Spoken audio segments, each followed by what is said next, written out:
Assalamualaikum Mas Bro, ya kembali lagi dengan kita di Fajar Daily. Dan kali ini kita bahas tentang saham yang mau IPO lagi, istilahnya baca prospektus.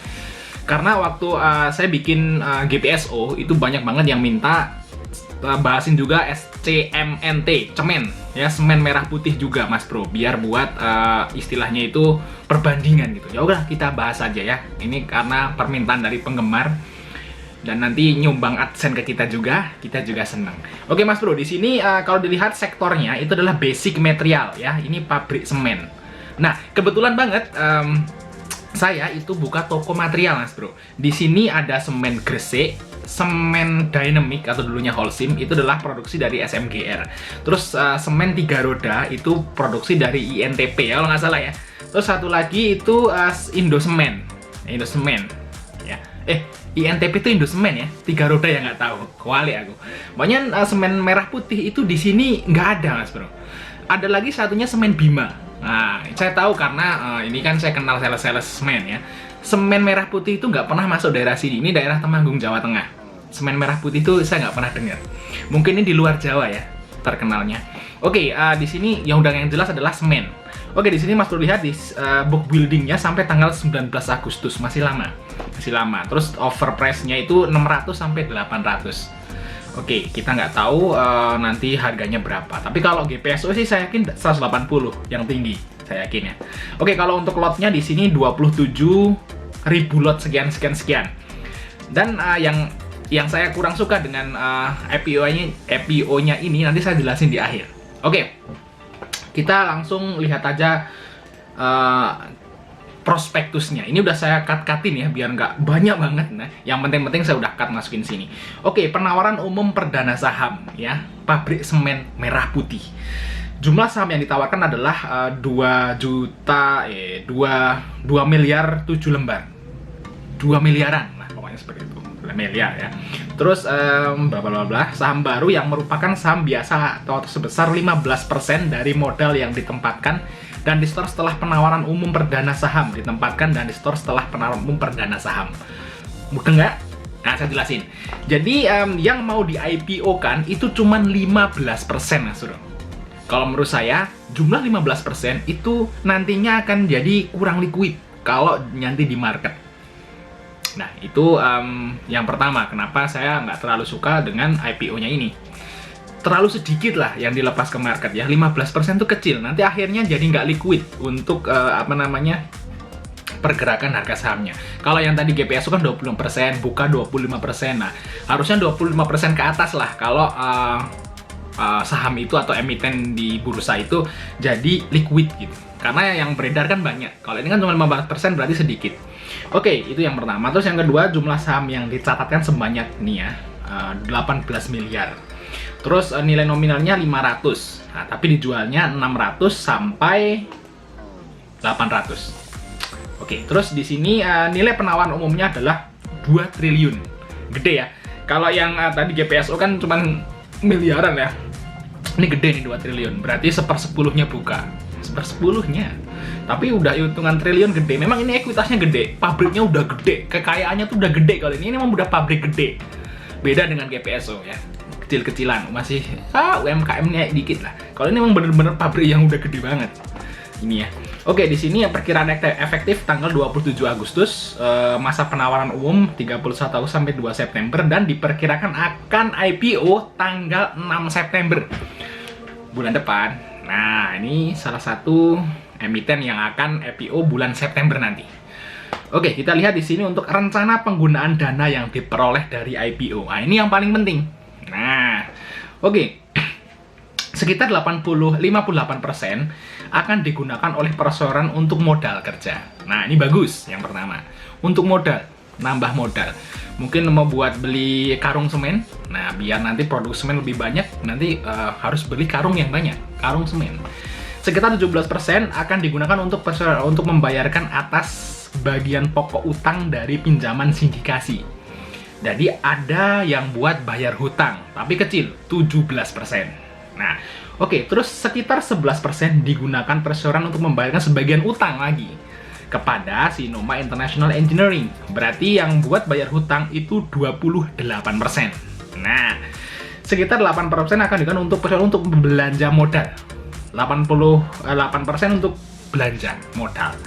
Sekitar 6% lagi digunakan perseroan untuk membayarkan sebagian utang kepada PT Sinoma Engineering Indonesia. Ini kok ada dua nih, kenapa nggak dijadiin satu aja? Kenapa dibagi 17, 11, 6 gitu? Kenapa nggak dijadiin ini yang engineering kan sama nih, nomor 3, nomor 5? Harusnya dijadiin satu, jadi berapa bre? 17%. Berarti 17 tambah 17, berarti 28, ya nggak? Kita hitung pakai kalkulator. Nah ini sebenarnya yang penting mas bro, untuk apa IPO itu? Gitu. Berarti kan 17 tambah 11 tambah 6, berarti 34%. 34% untuk hutang, ditambah 58, ditambah 6, 8, ya per 100 lah pokoknya. Berarti sekitar 34% untuk bayar hutang, mas bro. Nah, itu yang saya nggak suka yang kedua. Oke, yang selanjutnya adalah kita baca laporan posisi keuangan konsolidasi. Nah, di sini mas bro. Total aset lancar itu kalau mas bro lihat di sini ya, aset lancarnya itu tahun 2018 satuan juta rupiah. Berarti ini triliun mas bro. Ya, triliun ya. Ditambah juta ya, triliun kan berarti. Oke, 3,2 jadi 3,8 naik, terus turun jadi 3,4, dan di tahun 2021 itu jadi 3 triliun aja. 3 triliun, istilahnya menurun lah. Terus total asetnya juga kalau mas bro lihat menurun ya. Tahun 2020 19 triliun, sekarang jadi 18 triliun. Nah kalau asetnya gede kayak gini berarti masuk papan utama. Papan utama ya. Kalau GPSO itu masuk papan pengembangan. Nah, oke, kita lihat total equity. Equity itu kalau mas berlihat di sini naik ya, malahan equity-nya. Oke, equity-nya itu liabilitasnya di sini berarti equity-nya naik sedikit dari tahun 2020. Jadi 2,9 triliun. Oke. Nggak ada masalah sebenarnya untuk equity dan asetnya. Oke, kita lihat laporan laba rugi dan penghasilan komprehensif konsolidasi. Ya, tahu nggak artinya? Sama, saya juga nggak tahu. Oke, di sini kita lihat aja di sini lah, yang langsung di sini aja. Laba bruto. Wah, labanya bruto berapa? Laba bruto kotor. Bruto itu kotor. Tahun 2018 segini ya, dalam satuan juta. Berarti 1,1 triliun. Tahun 2019 1,6 triliun. Tahun 2020 1,8 triliun. Terus di tahun 2021 itu laba brutonya ini kuartal pertama ya, 600 miliar. Kita coba kali 4. 609 dikali 4. Wih, gede ya, 2,4 triliun ya. Kalau dikalikan 4, berarti di tahun 2021 ini kemungkinan laba bruto dari CMNT itu lebih gede daripada tahun 2020, sekitar 20-25% harusnya ya, kalau dikali 4. Kalau dikali 4, tapi kan kita nggak tahu kuartal ketiga, kuartal keempat, kuartal ketiga itu jumlahnya sama atau lebih kecilan, gitu juga nggak tahu. Oke, di sini laba usahanya kalau mas bro lihat, laba usahanya di sini harusnya juga naik ya, karena laba brutonya juga naik. Oke, untuk totalnya pemilik entitas induk bla bla bla, total bla bla bla, enggak. Kita langsung melanjutnya ke berikutnya. Berarti diprediksikan bahwa CMNT ini di tahun 2021 labanya akan lebih gede daripada tahun 2020. Itu loh maksudnya. Oke, di sini kita lihat persentase sebelum IPO ya. Waktu masih jadi perusahaan tertutup, gerbangnya masih ditutup, belum dibuka. Nah, di sini yang megang saham 97% adalah WH Investment PTE. Nah, terus PT Gamma Group cuma 2,88%. Totalnya 100% ya. Dua ini yang pegang saham waktu dia belum IPO. Terus total yang distorkan, modal yang distorkan adalah 7 triliun. 7,7 triliun ya. Oke, kita lihat lagi yang berikutnya. Nah, ini setelah IPO. Nanti setelah IPO kan 15% dilempar ke masyarakat, ya nggak?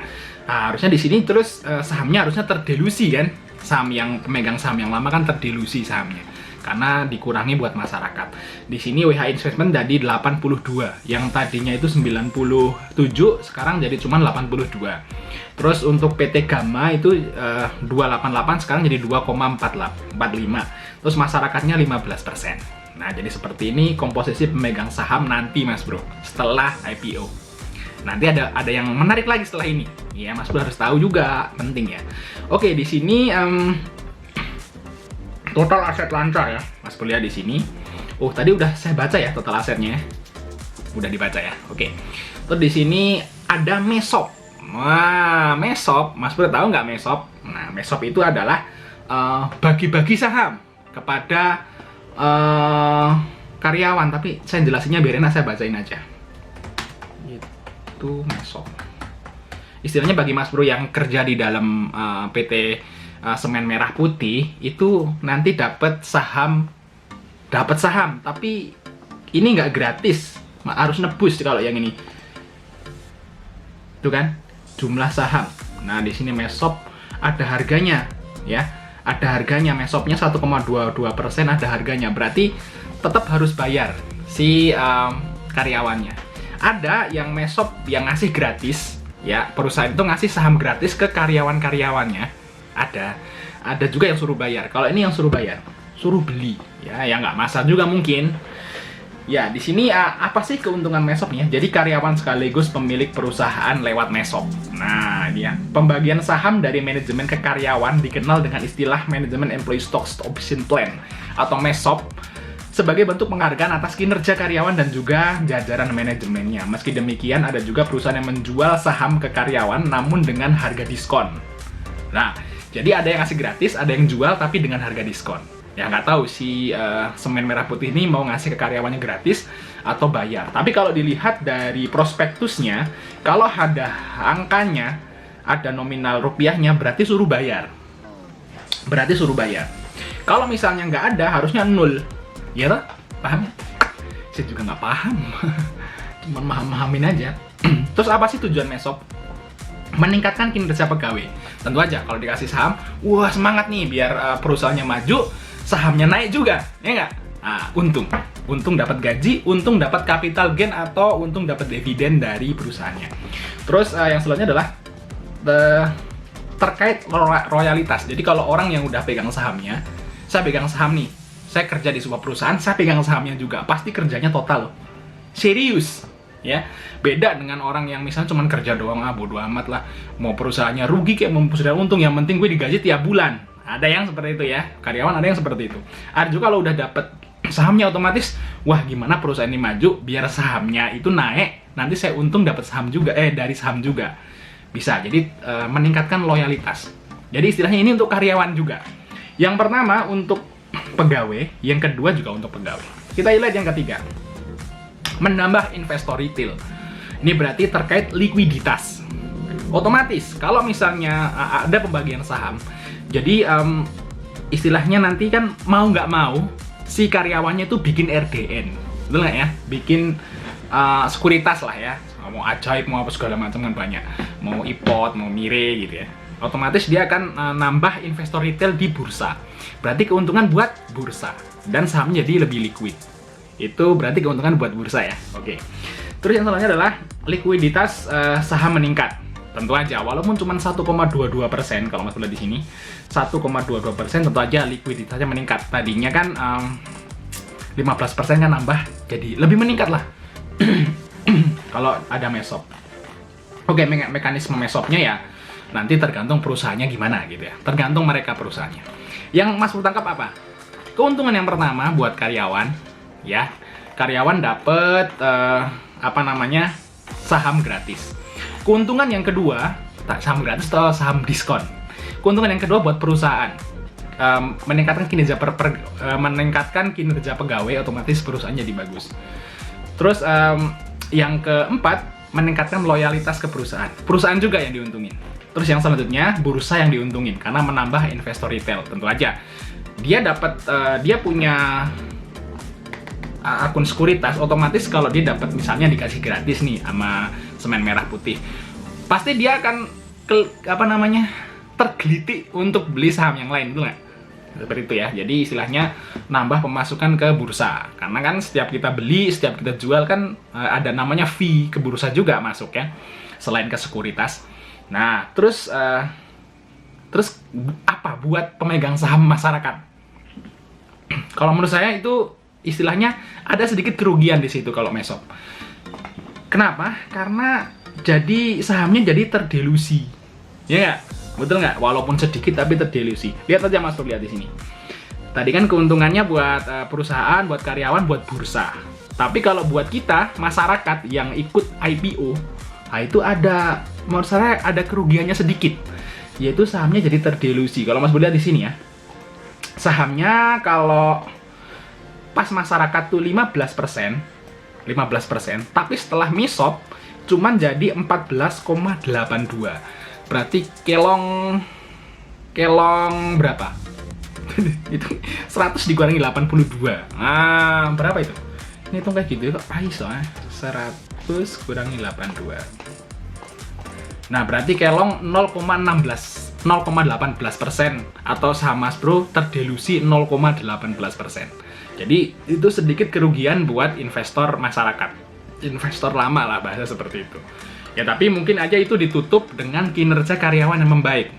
Kalau karyawan kinerjanya membaik, tentu aja loyal, membaik, perusahaan semakin bagus, otomatis harga sahamnya naik. Ya sebenarnya ya harus ada ruginya, ada bagusnya juga. Mas Bro mau ambil rugi atau mau ambil untungnya ya itu terserah Mas Bro lah.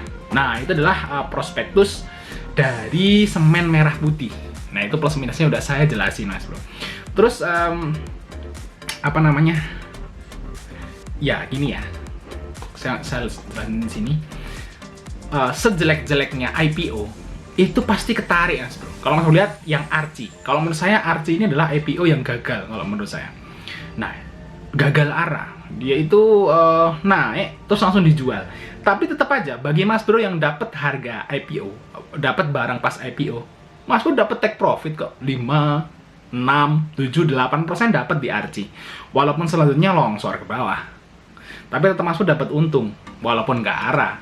Kayak UVCR, kayak Buka yang dia arah 1,5 hari. Ini kan gagal arah di hari pertama. Archie ya segagal-gagalnya tetap untung sih Mas Bro kalau IPO itu. Seperti itu ya. Ya itu mungkin informasi dari kita. Jangan lupa untuk like dan subscribe channel ini dan share. Sampai ketemu di video berikutnya.